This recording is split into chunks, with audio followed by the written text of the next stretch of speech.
we'll just continue on. It is my great pleasure to introduce to you Caryn Sullivan.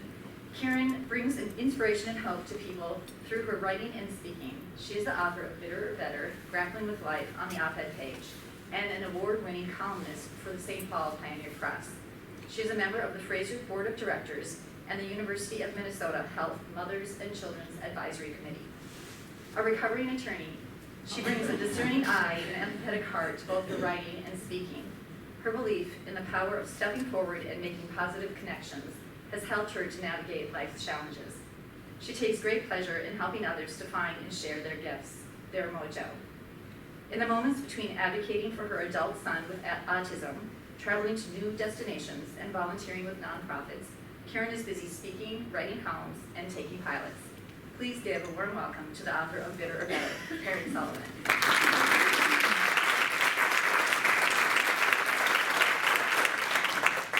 Thank you all for being here. When my daughter Julia was about 6 years old, we took a family bike ride. We lived in Copperfield, so we were just 2 miles to the east of St. Thomas and Visitation. And we were riding around Visitation, and I happened to mention to her that her babysitter, Ann Inott, the last name might be familiar to some of you, went to Visitation and had graduated from Visitation. And she said, oh, that's cool. And she thought, well, maybe I would want to go there. And then I happened to mention that Visitation was an all-girls high school. Well, that took care of that. She said, I'm not going to any school that doesn't have boys. Her dad had a different idea. Although we both moved to Minnesota from other places, and neither went to St. Thomas or Visitation, he always said, Julia's going to the convent. And so she did. She had started out at Mendota Elementary and Friendly Hills Middle School, and at the beginning of 5th grade became very ill. And by the end of that school year, she had undergone a bone marrow transplant at the University of Minnesota Children's Hospital with her brother Jack as her donor. 6th grade was a trying time. She didn't spend much time at school. It was a long and challenging recovery. And by 7th grade, it was clear that we needed a fresh start. What better place than the convent? So she enrolled, and she loved it from the very beginning. We were already familiar with the St. Thomas and Viz community because my stepson Dan had attended from 7th to 12th grade, just like Julia ended up.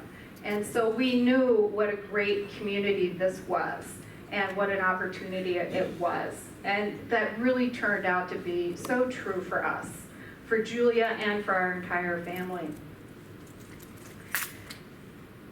Over the course of the 6 years that she was at Viz, we had many meetings with the faculty because while her bone marrow was producing cells, and they said she was rid of this deadly disease, and that her immune system was restored, she was continually ill.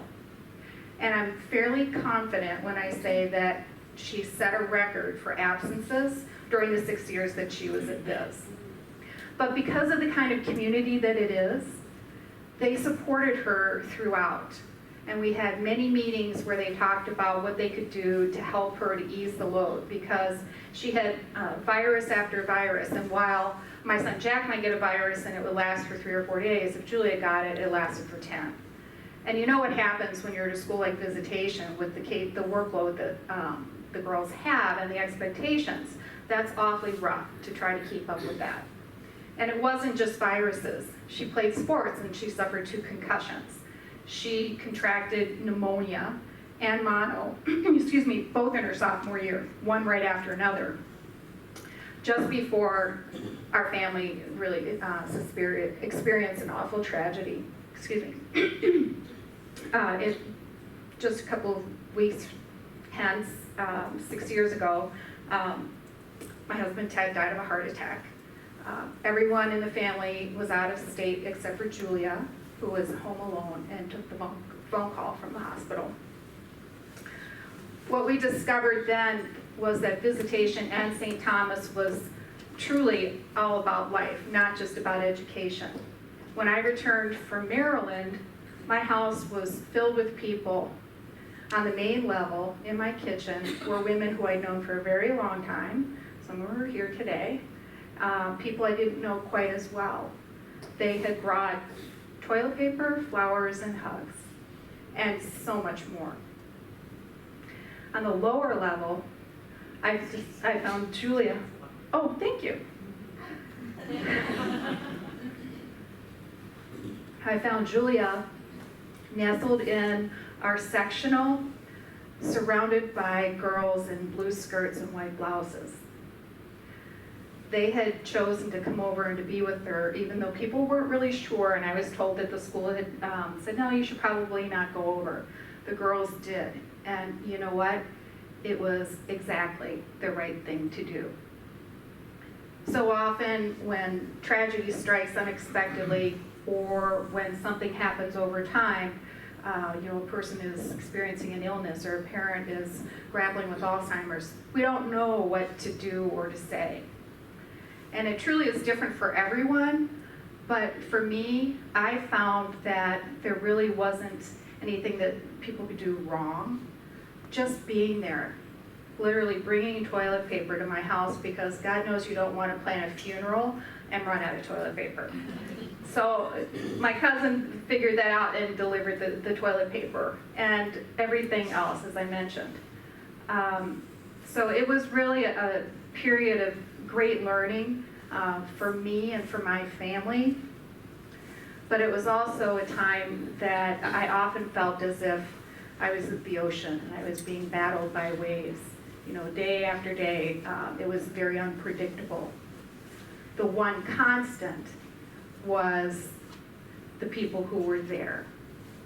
The people who would send a text and say, how are you guys doing over there?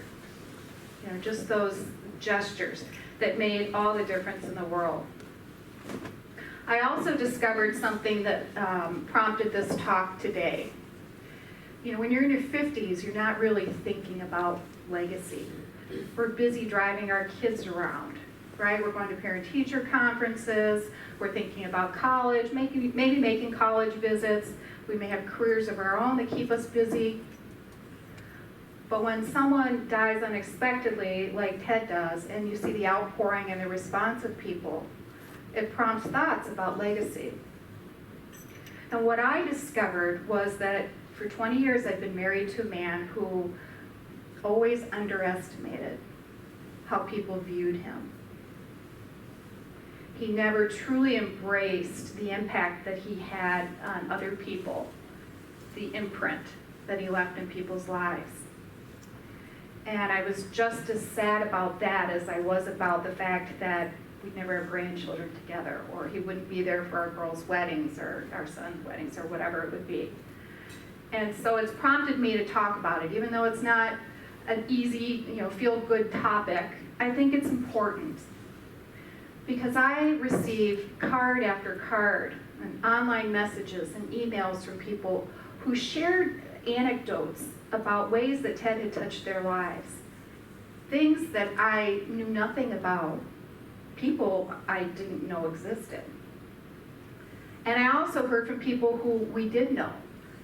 For example, the next door neighbor who said Ted was more of a father to my son than his own dad was.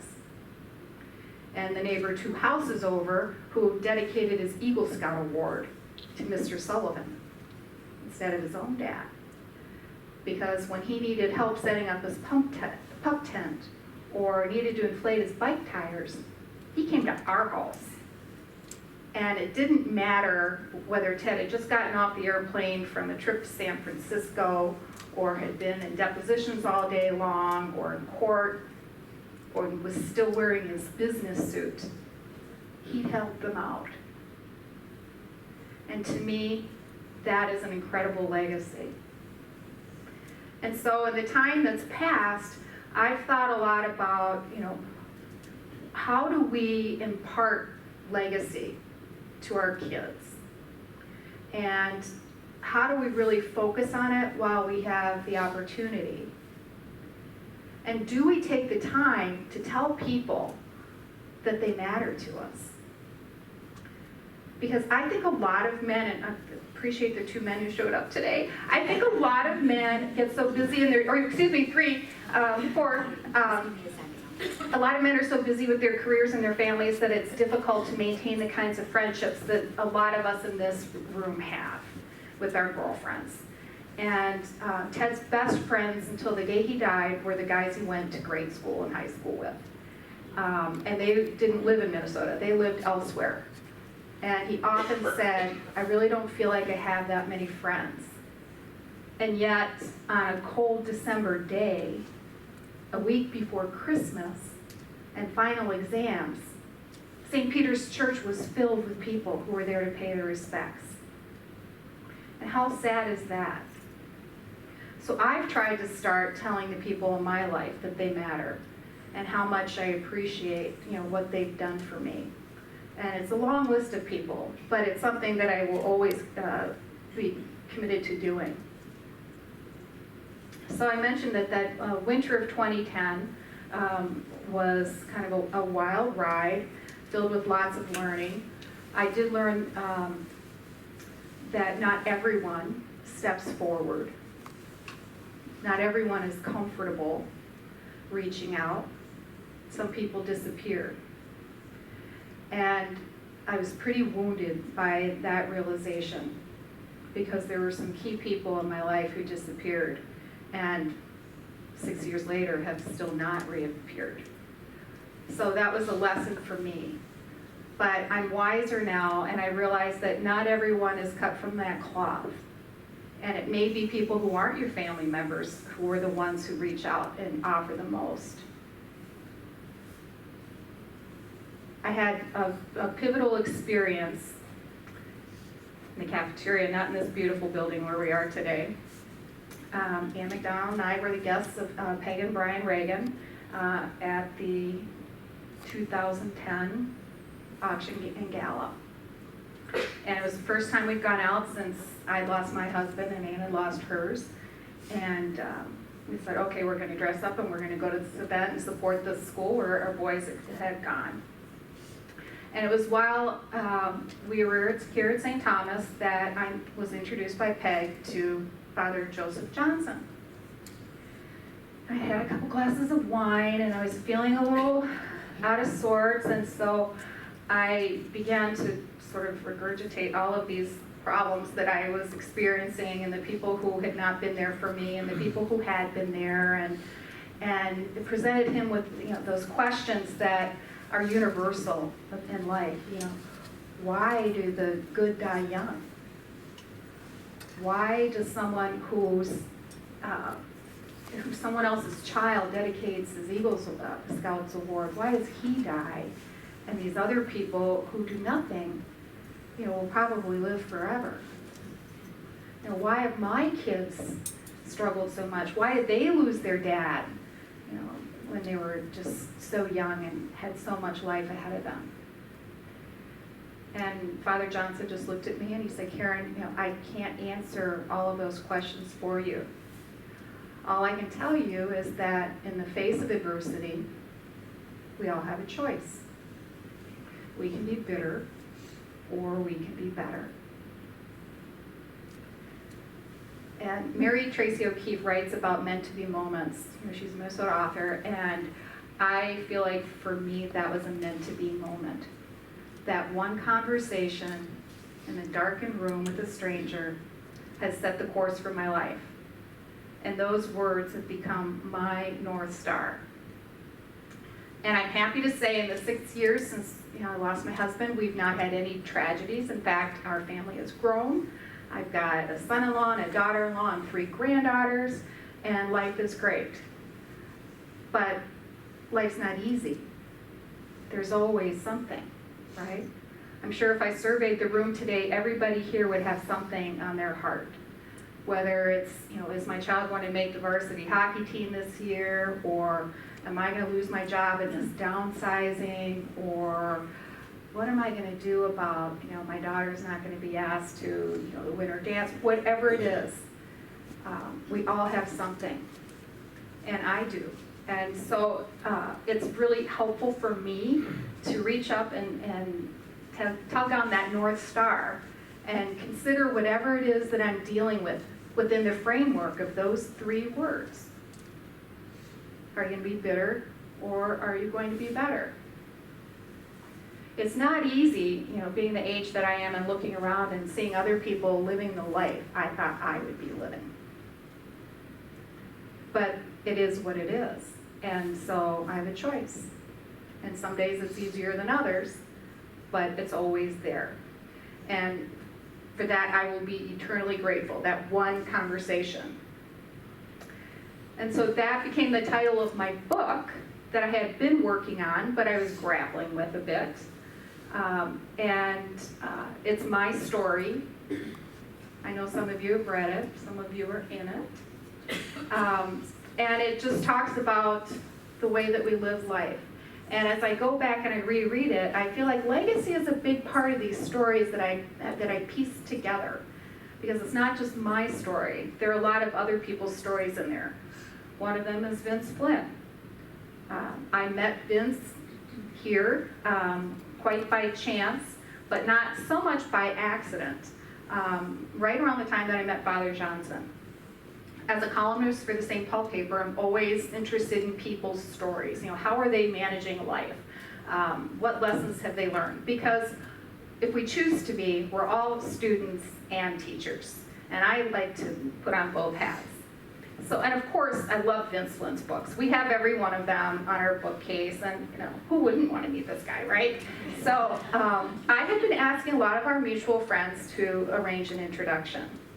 And I was kind of surprised by the reactions that I was getting from people. They would say, he's pretty private. It was as if he put out a memo saying, don't introduce any writers to me or any wannabe writers to me. Excuse me. So nobody would, and I'm serious, I asked a number of people.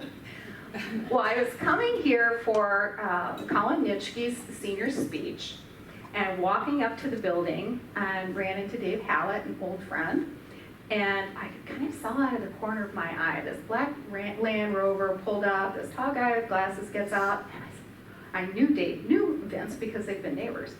And I said, Dave, will you introduce me to Vince Flynn? Oh, sure, Caryn. So we go into the building, and Dave proceeds to give this very long-winded introduction, going back to the fact that we had worked at the same law firms together, and that his wife Judy had worked at my husband's law firm, and on and on. I'm like, okay, get to the point here, Dave. So finally, he gets to the point, and he wanders off to chat with somebody else. And I literally had Vince cornered, and I'm looking out at him like this, and I said, I write this column for the Pioneer Press, and I know that you have dyslexia, and I find it fascinating that you have been able to write all of these books because of your dyslexia, because I was thinking of it as, you've got this dyslexia, how do you do this? And he said exactly what I knew he would say, because every author is looking for publicity, even if you're as successful as Vince has been. So he said, of course. So we met at Caribou Coffee, and the day he arrived, we were just kind of chatting and getting to know each other after he'd worked the room, of course. I'm sitting there kind of going like, okay, as he's chatting up everybody in the Caribou Coffee. And began to just chat a little bit, and he had asked me about Ted and about John McDonald, because he'd heard, through our mutual friends what had happened to both of them. And then we had our chat, and then he looks at his watch and said, I gotta go pick up my girls from school. I wrote the first column about him, and he sent me a lovely email that I have used as the foreword to my book, because it was so uplifting and inspiring to me. I mean, a lot of people say, oh, Caryn, you're a good writer. But if it's my sister, let's face it, it's my sister. But when someone who's got a publisher, who's sold God knows how many books around the world, says, you've got the stuff, that means something. And so I printed off that email, and I have it still to this day on the bulletin board in my office. And it meant a lot to me that he took the time to do that. And I think that more, in my view, other people may see it differently, more than the fact that he wrote all of those words and sold all of those books, I feel like it's the things that he did in his private life to inspire people that really constitute his legacy. Because I'm told that he would come over to St. Thomas and sign books for the students. I know that he was involved with Groves Academy because he wanted to inspire the students there who had learning challenges as he did. He was a big supporter of the military. He was involved with the Catholic Church. It was all the character things that I think really speak so much about him. Was anyone else here on October 6th when there was the launch of his book, The Survivor? So I wrote a column about that, and I really felt like that night was all about Vince's character and how he touched people. I wasn't the only one he would ask about, because when I met with him 6 months after our first Caribou chat, the first thing he did was ask me how my kids were doing and how John McDonald's family was doing. And I was really moved by that because I knew his world had gotten really large. He knew a lot of important people. Yet he still thought to ask about the Sullivan family and the McDonald family. And that speaks a lot to a person's character and to a person's legacy. This book, it's a thrill to be able to go out in public and actually see it in places I never imagined that it would be. My legacy, I think, will be the storytelling and the sharing the stories. If you think about legacy, the title of this book came from that brief conversation with Father Johnson. His legacy is now in the hands of thousands of people because this book came out in June and I'm already on my second printing. A lot of people have this book. A lot of people have the opportunity to be impacted by those 3 words. And that is such a gratifying and uplifting thing. It makes it easier to do things like this and stand up in front of people who I don't know and talk about really personal things. But how do we teach about legacy? There are a couple of ways we can talk about it in a group like this. We can talk about it in book club. If you have the book, there are discussion questions at the back that I'm hoping will generate, more discussion among people about legacy. Viz and STA incorporate service into the culture. So our kids do service work. Many go on mission trips. They learn about it every day when they come to school. But we can do the same at home. On Thanksgiving, go to the gospel mission and serve meals, or Dorothy Day Center, or a lot of people deliver meals to families. That's coming up. But we spend a lot of time with our kids in the car when they're younger.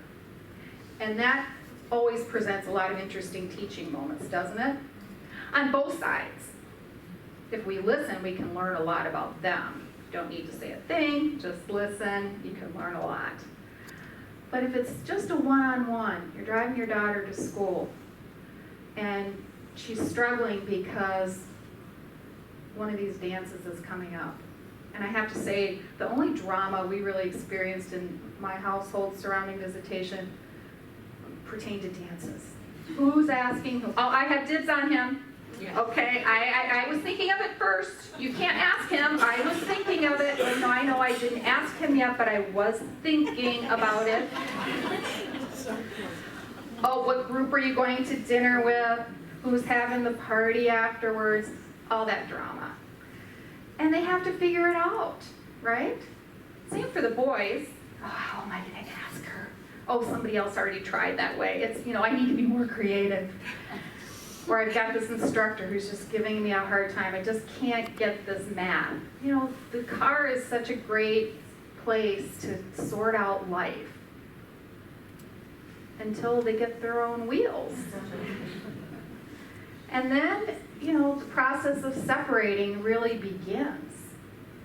It's more difficult to have those conversations because what are they doing? They're texting, they're online, they're sleeping, they're out with their friends. So those moments become more and more precious as they become more and more scarce. But sometimes our kids teach us. This is Mandy Simon, whose mom is in the front row here today. Mandy is an 8th grader at Visitation, and I did write a column about her a few weeks or months ago because I was really inspired by her. When she was 5 years old, she decided she didn't want birthday gifts or parties anymore. Rather, she wants to make sure other kids who don't have what she has in life have a chance to have a birthday party. She wants to make sure that kids go to school with backpacks and all the supplies that they need. And so Mandy and Dina started Simon Says Gives.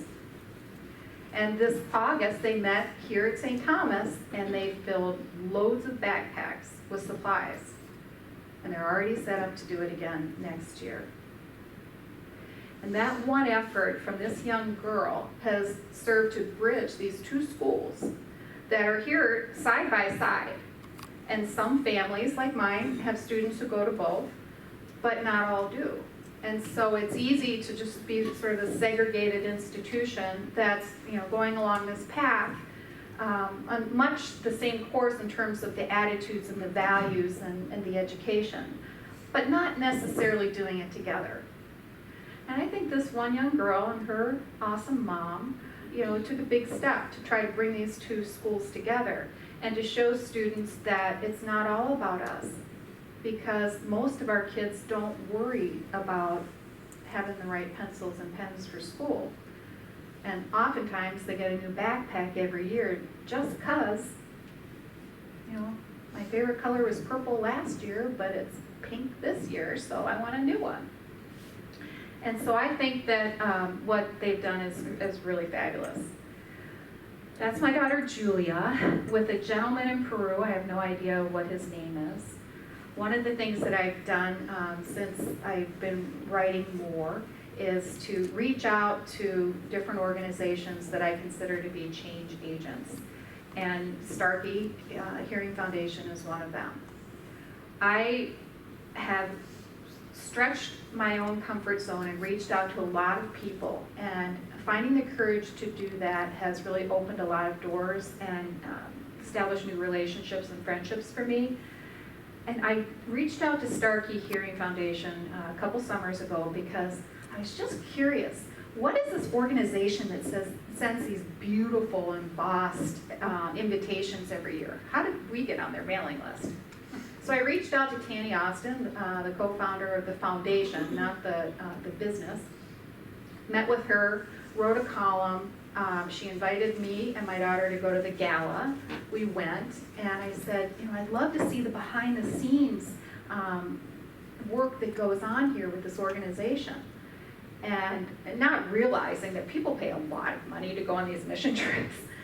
A couple weeks later, I get an email from her, and this is a testament to Tanny Austin. They have this huge foundation. They travel the majority of the year to work with people who don't have hearing. They're billionaires. They don't need to do it, but they do it because it's in their hearts. And we had gone to the gala and then to the after party at the gala. And at the after party, the only people that we knew I knew Destiny Molitor because we served on a board together. And so we went up and we're chatting with Destiny, and she introduced Paul to Julia and to me, and God bless her, my daughter says to Paul Molitor, well, I really don't know much about your baseball career, but the Paul Molitor burger at the Nook is my favorite. So a couple weeks after the gala, Tanny sent a picture of Julia and me with the Molitors. And at the bottom was this PS that said, would you and your daughter like to go on a mission trip to Peru with us in 2 weeks? So I'm sure that they had somebody back out. She never explained how this came about, but it was another meant-to-be moment because the only thing I had on my calendar for the entire week was a hair appointment. And Julia had a week off before she was going to return to UW-Madison. I thought, this is meant to be. So we went. And I love this picture because this really exemplifies what the experience was all about. We met with these strangers, and we actually fitted them with hearing devices. And we would turn them up and turn them down, and what she's doing there, she's leaning over and she's going, bop, bop, bop, bop, bop, bop, bop, bop, bop, bop. And if he doesn't respond, then we know that the hearing device is not the right one. And so you get another and you detach it, just kind of like this earpiece that I'm wearing. And then you try it again. bop, bop, bop, bop, bop, bop, bop, bop, bop, bop. And when you finally got it right, you didn't know it because they said, I can hear you. You knew it because the expression on their face was just remarkable. They just came alive. You know, you'd hit the sweet spot. And so by taking a week of your time and going to a foreign country, you were able to give someone the gift of hearing and help them to experience the world in a completely new way. And so she taught me something because I could see into her soul. I could see that she really has the compassion for other people that she doesn't necessarily display, because people who know Julia know she's pretty buttoned up. If she's upset, Mom, don't even think about hugging me. Do not want you to hug me. But she's got the heart. And so that was a takeaway moment for me from that experience. When I think about bitter or better, when it's all said and done and packaged so nicely, I feel like this book is about 4 things: attitude, gratitude, action, and words. All 4 have helped me to heal, but all of them I feel like have a role in legacy. Is your attitude one of life sucks, life's not fair, all the bad stuff happens to me? Well, if that's your attitude, then that's going to be your legacy. And guess what? When you die, the church isn't going to be filled with people who are sorry to see you go. On the other hand, if you say, life is good, I'm blessed, then it's a whole different experience. Then your world's going to grow. It's not going to shrink. And people are going to think of you in that way. And that will be your legacy. Action. As I mentioned, I have traveled more in the last few years because of my writing. I've taken 2 trips to Peru. I first went with Starkey, and I ironically went back a couple of months later with Smile Network International, which serves much the same population as Starkey. In many of the same countries, but they repair cleft lip and palates for people who can't afford them. And that was an amazing experience. And I know a lot of families at Visitation in St. Thomas do mission trips, and often you hear the same thing when people return. It was transformative. It gave me new perspective. And it's so true. For me, it just affirmed that everything is relative. When Julia had her transplant, we were at the old University of Minnesota Children's Hospital, and I don't know how many people are as acquainted with those hospitals as we are, but the old one was old. The new one is fabulous, like a 5-star hotel with everything you would ever need to stay for a month or 2 months or whatever, and great comfort. And I would kind of whined about the old hospital because it was small and there wasn't a bed for us, and we had to buy a blow-up bed or else sit on one of those Naugahyde chairs that stretched out. Well, when I went to Peru and walked into this building where the paint was peeling off the ceiling, and we were told to bring our own toilet paper because they don't have it in the bathrooms in Peru. They also don't have soap in the bathrooms in the hospital in Peru. I was embarrassed by how much of a whiner I was about the hospital room that we had at the University of Minnesota. Because it's all relative.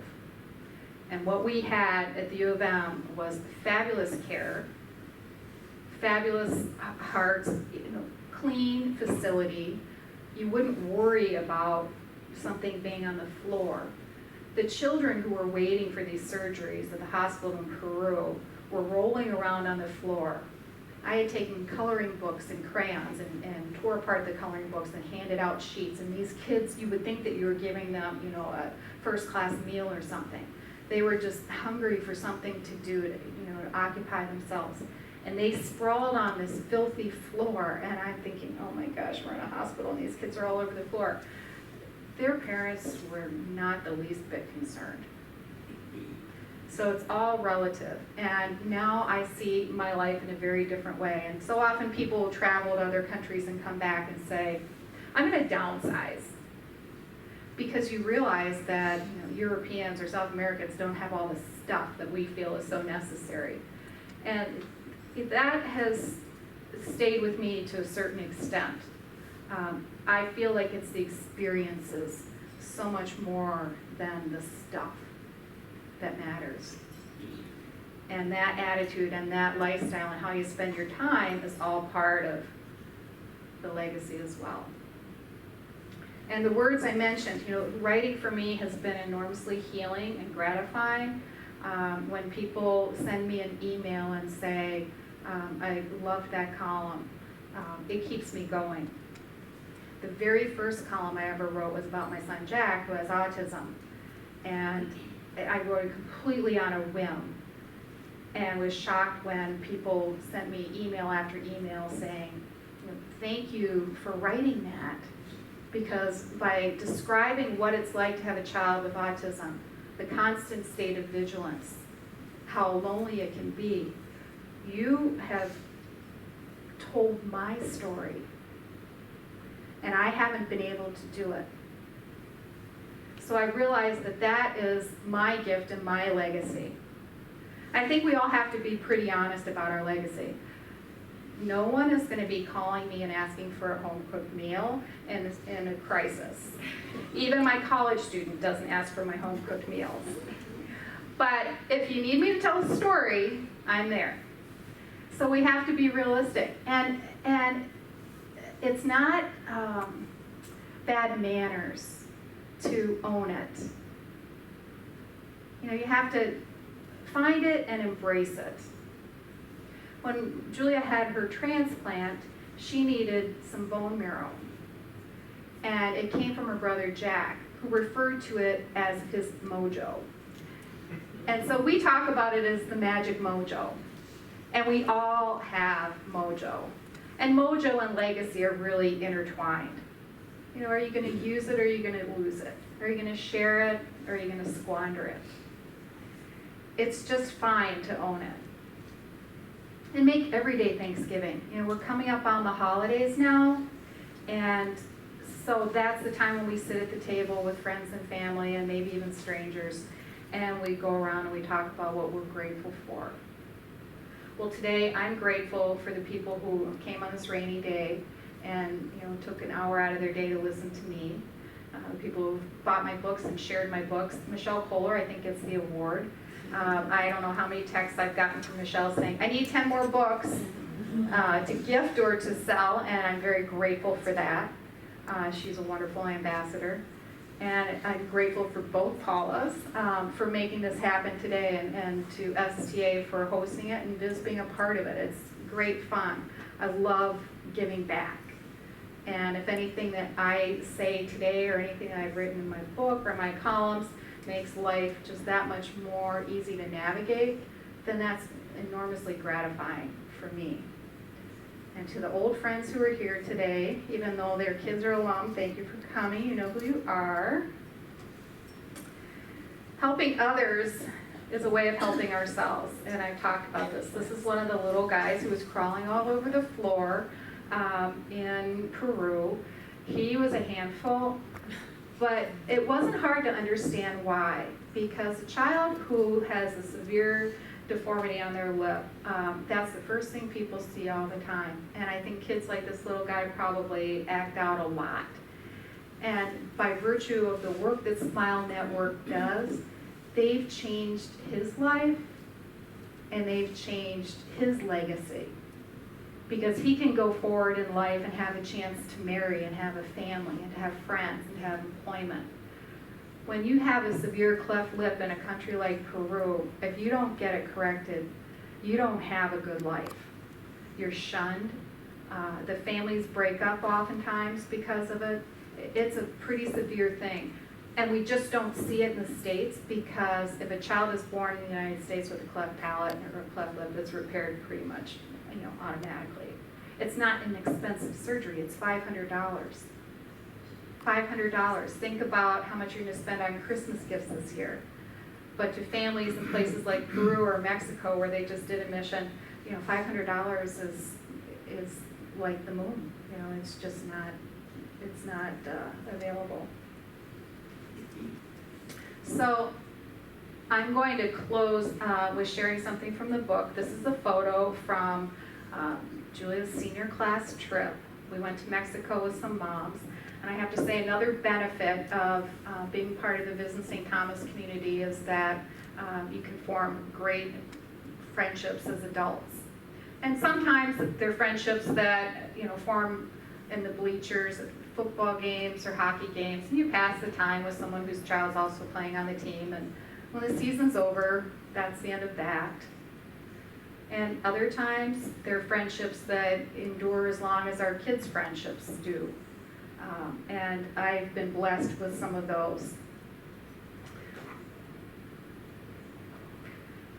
So I want to read something to you. It's one of my favorites. Of course, I say that about every chapter. It's called Dear Daughters. Despite media reports of violence in Mexico, spring break was a memory maker spent with 8 mothers and 8 daughters indulging in the sun, surf, and sand in surprisingly quiet Playa del Carmen. We shopped at empty stores, enjoyed water aerobics, salsa dancing, watered-down exotic cocktails, and walks on the beach. We agreed that what happens in Mexico stays in Mexico, so further details will not be forthcoming. But there is something we'd like to share. As we lounged by the beach, the moms reflected on what we wish we'd known when we were a daughter's age, what we now know, and what we'd like our girls to know. So we offer counsel we could have used many decades ago, the reflections of mothers who have walked different paths, but will launch our girls together with love and pride. Dear daughter, the world has changed dramatically since you were born 18 years ago. 3 women have served as Secretary of State, and several have run for president. Terrorists attacked us on our own soil, so we pack our toiletries in ridiculously small plastic bags when we travel. We communicate on minuscule keyboards and multitask like mad. We have constant access to a World Wide Web that connects you instantaneously to the cute guys you met in Mexico. Oops. Soon you will leave the protective shelter of home and school. You might be stunned to learn how much it costs to support yourself, and that life as portrayed by reality TV shows is anything but that. As mothers, we cannot protect you from what we know to be reality. Life will bring joy and pain, opportunities and obstacles. We've done our best to prepare you to navigate it all. But in case you've missed the lessons, we offer you this missive to carry in your minds and souls. If you should misplace it, we are always just a phone call or a text away. The first year of college may be hard. You'll need to figure out how to be a juggler, when to strive for moderation, and when to push the limits. You'll need to manage your time and your finances. It could take a while to master the art of balancing laundry, exams, the social life, and maybe even a job. Be patient, be resourceful, be confident. Relish the empowerment that competence and independence breed. You'll need to be your own advocate in ways you may not imagine right now.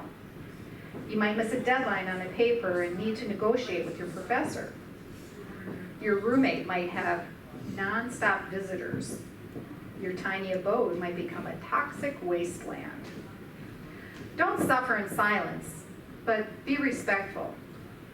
Respect is a two-way street. Regardless of how it may appear, drinking is not an NCAA sport. No matter what others are doing, saying, or thinking, you will never regret making good choices. Be your own person. awkward as that may be. If you decide to drink, learn your tolerance. Use the buddy system. Relinquish your car keys. Many people have addictive tendencies, and you don't want to discover yours the messy way. Do you want to be one of those girls who slams shots and ends the evening with mascara cascading down her face? College can be a blast, but it can also be stressful. Whatever you're struggling with, you'll get through it, and you need not face it alone. Take a risk and open up to others. When a friend or roommate is feeling blue, reach out. You might save a life. There is a correlation between effort and outcome. 99% of anything is what you put into it. Push yourself. Work towards something you never thought you could do. Run a marathon. Choose a finish line and experience the exhilaration of crossing it. Dig deep and finish strong. Choosing your major may be overwhelming. Take time to discover your passion and nurture it. Embrace your gifts. If you do what you're passionate about, you'll find contentment.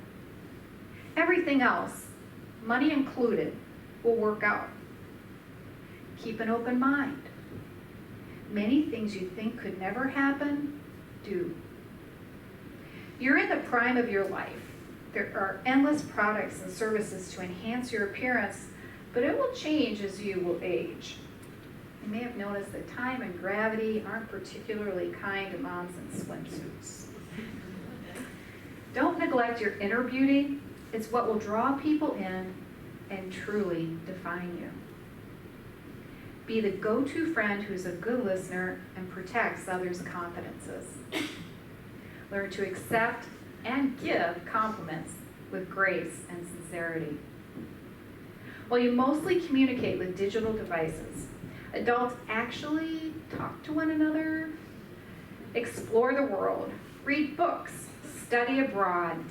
Sharing something you love makes you intriguing, exceptional, and desirable. Master the art of conversation by having something interesting to say. And please, call home. With love, Mom. Thank you very much.